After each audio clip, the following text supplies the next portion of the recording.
നമസ്കാരം, ഭാരത് ലൈവിലേക്ക് സ്വാഗതം. മുഖ്യമന്ത്രിയുടെ ധാർഷ്ട്യമാണ് CPMന്റെ തോൽവിക്ക് പിന്നിൽ. പിണറായി വിജയൻ രാജിവെക്കണമെന്ന് CPI യോഗങ്ങളിൽ ആവശ്യമുയരുന്നു. പ്രതിക്കൂട്ടിലാകുകയാണ് മുഖ്യമന്ത്രി. ലോക്സഭാ തെരഞ്ഞെടുപ്പിലെ തോൽവിക്ക് പിന്നാലെ മുഖ്യമന്ത്രി രാജിവെക്കണമെന്നാവശ്യപ്പെട്ട് CPIയുടെ തിരുവനന്തപുരം, ആലപ്പുഴ ജില്ലാ കൗൺസിലുകൾ രംഗത്ത് വന്നു. പിണറായി വിജയനെതിരെ രൂക്ഷ വിമർശനമാണ് ഇപ്പോൾ ഉയരുന്നത്. മുഖ്യമന്ത്രി മാറാതെ ഒരു തിരിച്ചുവരവ് എളുപ്പമല്ലെന്നും അത് തുറന്നു പറയാനുള്ള ആർജവം CPI നേതൃത്വം കാണിക്കുന്നു എന്നുമാണ് യോഗങ്ങളിൽ ഉയരുന്ന അഭിപ്രായം. മുഖ്യമന്ത്രിയുടെ ധാർഷ്ട്യമാണ് തോൽവിയുടെ പ്രധാന കാരണം. സർക്കാർ ജീവനക്കാരെയും പെൻഷൻ കൈപ്പറ്റുന്നവരെയും സർക്കാർ വെറുപ്പിക്കുകയായിരുന്നു. സപ്ലൈകോയിലെ ക്ഷാമവും തിരിച്ചടിയായി എന്ന് നിരവധി കാര്യങ്ങൾ ഇപ്പോൾ തോൽവിക്ക് കാരണമായി CPI ചൂണ്ടിക്കാട്ടുന്നു. ഇരു യോഗങ്ങളിലും അങ്ങനെ തന്നെയുള്ള വിമർശനങ്ങളാണ് ശക്തമായി ഉയരുന്നത്. തെരഞ്ഞെടുപ്പിൽ സംസ്ഥാനം തലയടിച്ചത് മുഖ്യമന്ത്രിക്കെതിരായ വികാരമെന്ന് ആലപ്പുഴ യോഗം വിമർശിക്കുന്നു. മുഖ്യമന്ത്രി തിരുത്താൻ തയ്യാറില്ലെന്ന് ഗീവർഗീസ് മാർ കുറിലോസിനെതിരെയുള്ള പരാമർശത്തിൽ നിന്ന് വ്യക്തമായെന്നും അംഗങ്ങൾ പറയുന്നുണ്ട്. മുഖ്യമന്ത്രിയെ തിരുത്താൻ CPMൽ ആർക്കും ധൈര്യമില്ലെന്നും ധാർഷ്ട്യ മനോഭാവം പാർട്ടിയെ തന്നെ ഇല്ലാതാക്കുമെന്നും യോഗത്തിൽ അംഗങ്ങൾ തുറന്നടിച്ചു. കേരളത്തിലെ പരാജയം ഇടതുപക്ഷം താത്വികാവലോകനത്തിൽ എത്ര കാലം മറയ്ക്കുമെന്നും ഇപ്പോൾ സംശയമുയരുന്നു.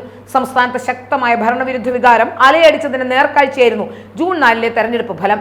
കേരളത്തിന്റെ ചരിത്രത്തിൽ ഇത്രമേൽ ദുർബലമായ ഒരു പ്രതിപക്ഷം അടിച്ചു കയറി വന്ന തെരഞ്ഞെടുപ്പ് എന്നാണ് ഒറ്റവാക്കിൽ ഫലത്തെക്കുറിച്ച് പറയാനാവുക. ഭരണവിരുദ്ധ വികാരം എന്നതിനപ്പുറം CPM എത്ര തന്നെ മറയ്ക്കാൻ ശ്രമിച്ചാലും ഇരുട്ടുകൊണ്ട് ഓട്ടയടയ്ക്കാനാവാത്ത സ്ഥിതിയാണ് ഇപ്പോൾ ഉള്ളത്. കേരളത്തിലെ CM വിരുദ്ധ വികാരം അങ്ങനെ തന്നെ കാണണം. ആലത്തൂരിലെ കനലൊരുത്തരിയും 2019 ആലപ്പുഴയിലെ കനലൊരുത്തരിയും കൊണ്ട് എത്ര കാലം ദേശീയ രാഷ്ട്രീയത്തിൽ CPMന് പിടിച്ചു നിൽക്കാനാകുമെന്നതും പ്രസക്തമായ ചോദ്യമാണ്.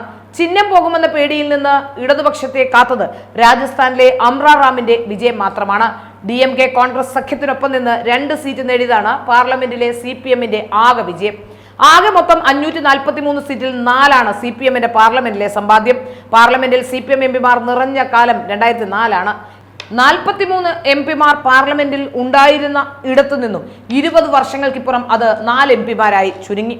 ബംഗാളിൽ CPMന് സംഭവിച്ചത് നേർക്ക് കണ്ണടച്ചാൽ പോലും കേരളത്തിൽ നിന്ന് കഴിഞ്ഞ 2 ടേമുകളിലായി കനലൊരു തരിയിലേക്ക് ഒതുങ്ങിയതിനെ കുറിച്ച് പാർട്ടിക്ക് ആവലാതിയൊന്നുമില്ല എന്ന് വ്യക്തമാക്കുന്നതാണ് പിണറായി വിജയന്റെയും നേതാക്കന്മാരുടെയും ഒക്കെ സമീപകാല പ്രതികരണമെന്നും വ്യക്തമാകുന്നു. മുഖ്യമന്ത്രിയുടെ മണ്ഡലത്തിൽ തന്നെ 3000 വോട്ടിന് കോൺഗ്രസിന്റെ ഏറ്റവും ശക്തനായ നേതാവായ കോൺഗ്രസിന്റെ അധ്യക്ഷൻ തന്നെ കുതിച്ചു കയറുമ്പോൾ തൃശൂരിൽ കോൺഗ്രസ് വോട്ട് മറിച്ചെന്ന ആരോപണത്തിൽ മാത്രം കടിച്ചു തൂങ്ങിക്കൊണ്ട് CPMനും ഒരു പ്രസ്ഥാനത്തിനും എങ്ങനെ മുന്നോട്ട് പോകാനാകും? അതിന്റെ അണികളും കേരളത്തിലെ 20 സീറ്റുകളിൽ ഒന്നൊഴിയാതെ ആഞ്ഞടിച്ച ഭരണവിരുദ്ധ വികാരത്തിൽ അടിപതറാതെ കഷ്ടിച്ച് പിടിച്ചു നിന്ന K രാധാകൃഷ്ണൻ മാത്രമാണ്. അതുപോലും നിലവിലെ പാർട്ടി സാഹചര്യങ്ങൾക്ക് അപ്പുറമാണ് എന്ന് നമുക്കെവർക്കും അറിയാം. അടിയുറച്ച ഒരു കമ്മ്യൂണിസ്റ്റുകാരന്റെ വ്യക്തിപ്രഭാവം കൊണ്ടുകൂടിയാണ് ഇത് സാധ്യമായതെന്ന് ജനങ്ങൾ പറയുന്നു. ആലത്തൂരിൽ ജനവിരുദ്ധ സർക്കാരിന്റെ മുഖത്തേറ്റ പ്രഹരമാണ് UDFന് അനുകൂലമായ ജനവിധിയെന്ന് പ്രതിപക്ഷ നേതാവ് VD സതീശൻ പറയുന്നുണ്ട്. CPM സംസ്ഥാന സെക്രട്ടറി MV ഗോവിന്ദൻ പരാജയത്തെക്കുറിച്ച് ആർക്കും മനസ്സിലാകാത്ത ചില ഭാഷയിൽ താത്വിക അവലോകനം പങ്കുവെക്കുന്നുമുണ്ട്. സംസ്ഥാന സർക്കാരിനെ ജനങ്ങൾ എത്രമാത്രം വെറുക്കുന്നു എന്നതിന്റെ തെളിവ് കൂടിയാവുകയാണ് ഈ തെരഞ്ഞെടുപ്പിലെ കണ്ട പ്രതിഫലനം. തെരഞ്ഞെടുപ്പ് ഫലത്തിൽ തന്നെ അതുണ്ട് എന്ന് പ്രതിപക്ഷ നേതാവ് പറയുമ്പോൾ വോട്ട് വിഹിതത്തിൽ കണക്ക് പറഞ്ഞ്, അതായത് വോട്ട് വിഹിതത്തിൽ കുറവ് വന്നിട്ടില്ല എന്ന കണക്ക് പറഞ്ഞ് കഴിഞ്ഞ തവണ ഞങ്ങൾക്ക് കിട്ടിയത് ഇക്കുറിയും കിട്ടിയിട്ടുണ്ട് എന്ന് സമർത്ഥിക്കുകയാണ് CPM. 20,000 വോട്ടിന്റെ മാത്രം ഭൂരിപക്ഷത്തിലാണ് K രാധാകൃഷ്ണനെ പോലൊരു നേതാവിന് പോലും പിടിച്ചു നിൽക്കേണ്ടി വന്നത് എന്നുകൂടി ചേർത്ത് വായിക്കുമ്പോഴാണ് ഇടതുപക്ഷം ഗൗരവകരമായി ചിന്തിക്കേണ്ട സമയം അതിക്രമിച്ചിരിക്കുന്നു എന്ന മുന്നറിയിപ്പ് ഇടതുപക്ഷത്തു നിന്ന് തന്നെ ഉണ്ടാകുന്നത്. ജനവിരുദ്ധ സർക്കാരിന്റെ മുഖത്തേറ്റ പ്രഹരമാണ് UDFന് അനുകൂലമായ ജനവിധി എന്ന് പ്രതിപക്ഷ നേതാവ് VD സതീശൻ വ്യക്തമാക്കുമ്പോൾ CPM കണക്കുകളിൽ കടിച്ചു തൂങ്ങി. CPM സംസ്ഥാന സെക്രട്ടറി MV ഗോവിന്ദൻ പരാജയത്തെക്കുറിച്ച് താത്വിക അവലോകനം നടത്തിക്കൊണ്ട് മുന്നോട്ട് പോകുന്നു. സംസ്ഥാന സർക്കാരിനെ ജനങ്ങൾ എത്രമാത്രം വെറുക്കുന്നു എന്നതിന്റെ നേരടയാളമാണ് ഈ തെരഞ്ഞെടുപ്പ് ഫലം എന്നതിൽ യാതൊരു സംശയവുമില്ല. UDFന് 42.51% വോട്ട് ലഭിച്ചപ്പോൾ 31.96% വോട്ടാണ് ഇടതുപക്ഷത്തിന് ഇപ്പോൾ കിട്ടിയത്. 2019 47.21% ഉണ്ടായിരുന്ന UDF വോട്ട് ഈ കുറി കുറഞ്ഞുവെന്നത് ചൂണ്ടിക്കാട്ടിക്കൊണ്ടാണ് ഇവർ ഇപ്പോൾ ന്യായീകരിക്കുന്നത്. പോൾ ചെയ്ത വോട്ടുകളുടെ എണ്ണത്തിലും ശതമാനത്തിലുമൊക്കെ ഈ കുറി കുറവുണ്ടായിട്ടുണ്ട് എന്ന് പ്രകടം തന്നെയാണ്. പൊതു തെരഞ്ഞെടുപ്പിൽ തുടർച്ചയായ 2ാം വട്ടവും പക്ഷേ UDF മികച്ച പ്രകടനം കാഴ്ചവെക്കുകയും ചെയ്തു.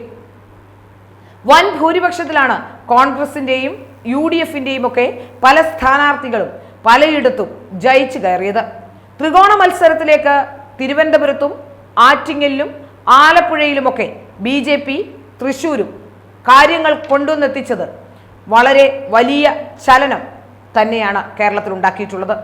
കേരളത്തിൽ സൃഷ്ടിച്ചിരിക്കുന്ന ഈ ചലനം കാണാതെ പോവുകയാണ് CPM. അപ്പോഴും 2019 കിട്ടിയ 31.9% വോട്ട് ആവർത്തിച്ചതാണ് CPMന് ഈ തോൽവിക്കിടയിലും ആകെ പറയാനുള്ള ഒരു കാര്യം. പക്ഷേ 2019 വോട്ട് ഷെയർ കണക്കിൽ സ്വതന്ത്രനായി മത്സരിച്ച ജോയ്സ് ജോർജിന്റെയും PV അൻവറിന്റെയും കണക്ക് അന്നുണ്ടായിരുന്നില്ല. ആ വോട്ട് CPMന്റെ കണക്കിൽ പെട്ടിട്ടുമില്ല. തെരഞ്ഞെടുപ്പ് കമ്മീഷന്റെ ലിസ്റ്റിലും അത് CPMന്റെ വോട്ട് പെർസെന്റേജിലല്ല ഉള്ളത്. അതുകൂടി ഓർത്ത് വെച്ച് വേണം പാർട്ടി കണക്ക് പറയേണ്ടത്. എന്നാൽ അത് പറയാതെ ഇക്കുറി ഈ സീറ്റിൽ മത്സരിച്ച KS ഹംസയും ജോയ്സ് ജോർജും ഒക്കെ CPMന്റെ സ്ഥാനാർത്ഥികളായി തന്നെയാണ് മത്സരിച്ചത്. അതുകൊണ്ടാണ് ഇപ്പോൾ ഈ കണക്ക് സ്വാഭാവികമായും പറയാൻ ഈ ഒരു തെരഞ്ഞെടുപ്പ് രംഗത്ത് പറയാൻ കഴിയുന്നത്. 2024 കണക്ക് കൂട്ടുമ്പോൾ അങ്ങനെയാവുമ്പോഴാണ് ഇപ്പോൾ വോട്ട് ഷെയർ കുറഞ്ഞിട്ടില്ല എന്ന് പറയുന്നത്, ഇത്തരം ക്യാപ്സൂളുകൾ പടച്ചുവിടുന്നത്. മുഖ്യമന്ത്രി പിണറായി വിജയനാകട്ടെ കേരളത്തിൽ പാർട്ടി നേരിട്ട തോൽവിക്കിടയിലും BJPക്കുണ്ടായ തോൽവിയെ വലിയ പാഠമായി അവതരിപ്പിക്കുകയും ചെയ്യുന്നു. ജനാധിപത്യവും ഭരണഘടനാ മൂല്യങ്ങളും അട്ടിമറിക്കാനുള്ള BJPയുടെ ശ്രമങ്ങൾക്കേറ്റ കനത്ത തിരിച്ചടിയാണ് 2024 ലോക്സഭാ തെരഞ്ഞെടുപ്പ് ഫലമെന്നൊക്കെയാണ് മുഖ്യമന്ത്രി പിണറായി വിജയൻ സോഷ്യൽ മീഡിയ പോസ്റ്റിൽ പോലും പറയുന്നത്. ഏതായാലും മാധ്യമങ്ങളിൽ വലിയൊരു വിഭാഗത്തിന്റെയും ഭരണ സംവിധാനങ്ങളുടെയും കേന്ദ്ര ഏജൻസികളുടെയും പണക്കൊഴുപ്പിന്റെയും ഒക്കെ പിന്തുണയോടെയാണ് ഈ വിജയം നേടിയത് എന്നൊക്കെ ഈ പ്രചരണങ്ങളെല്ലാം ജനങ്ങൾ തള്ളിക്കളയുകയാണ് എന്നൊക്കെ പറഞ്ഞുകൊണ്ട് BJPക്ക് കേവല ഭൂരിപക്ഷം കിട്ടാത്തതിനെ എതിർത്തുകൊണ്ട് സ്വന്തം നില നഷ്ടപ്പെട്ടു പോയതിനെ പോലും ചിന്തിക്കുന്നില്ല. പിണറായി വിജയനെ സംബന്ധിച്ചിടത്തോളം പാർട്ടിക്ക് എന്ത് സംഭവിച്ചാലും ഒന്നുമില്ല, പിണറായി വിജയന് രക്ഷപ്പെടണം, മകൾക്ക് രക്ഷപ്പെടണം, മകൾക്കും മരുമകന് മുഖ്യമന്ത്രി സ്ഥാനം കിട്ടണം, ഇതൊക്കെ മാത്രമേ ഉള്ളൂ. CPMനെ ജനം എന്തുകൊണ്ട് തള്ളി എന്ന ചോദ്യത്തിനു കൂടി തെരഞ്ഞെടുപ്പ് പ്രചരണം നയിച്ച മുഖ്യമന്ത്രി പിണറായി വിജയൻ മറുപടി പറയേണ്ടതുണ്ട്. എന്നാൽ അതിനെക്കുറിച്ച് ഒരക്ഷരം പിണറായി വിജയൻ പറയുന്നില്ല.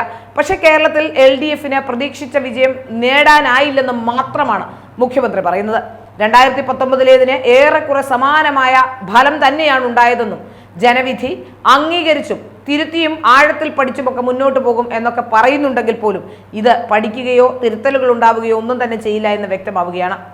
ഏകാധിപത്യ പ്രവണതകൾക്ക് പിണറായി വിജയന്റെ ഏകാധിപത്യ പ്രവണതകൾക്കേറ്റ തിരിച്ചടിയാണ് ഈ തെരഞ്ഞെടുപ്പ് എന്ന കാര്യത്തിൽ യാതൊരു സംശയവുമില്ല.